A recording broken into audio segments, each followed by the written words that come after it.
when people drink diet soda, by and large, they're thinking that they're doing something good for themselves. They're thinking that this is the healthier option as opposed to going with the full sugar can of Coke.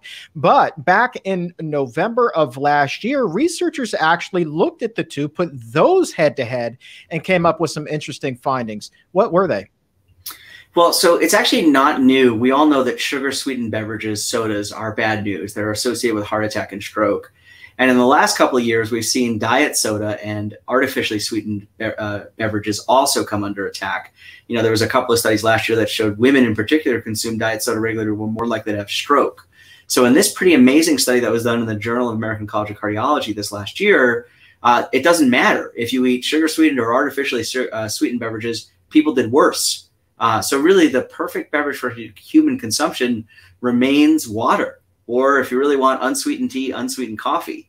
But that's it. No juice, no soda, no diet soda, no artificially sweetened beverages. You know, if you're drinking something that is just an unnatural color, it's probably artificially colored. You mean that lime green Ecto Gatorade I used to drink back in the day wasn't good for me?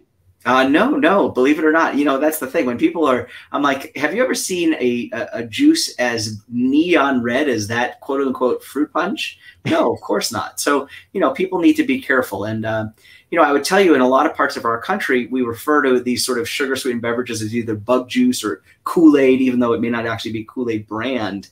And, you know, people drink them as part of their, you know, hanging out in the park or whatever it may be. But it is not good for us. Definitely not. And you can get hundreds and hundreds and hundreds of calories that way.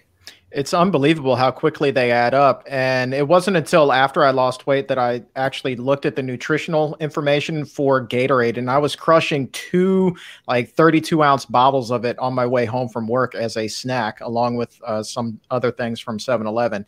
And that alone was a huge shot of calories that I had no business drinking. But again, at the time, I was like, this is Gatorade. This is what athletes drink. Of course it's good for me. Really not.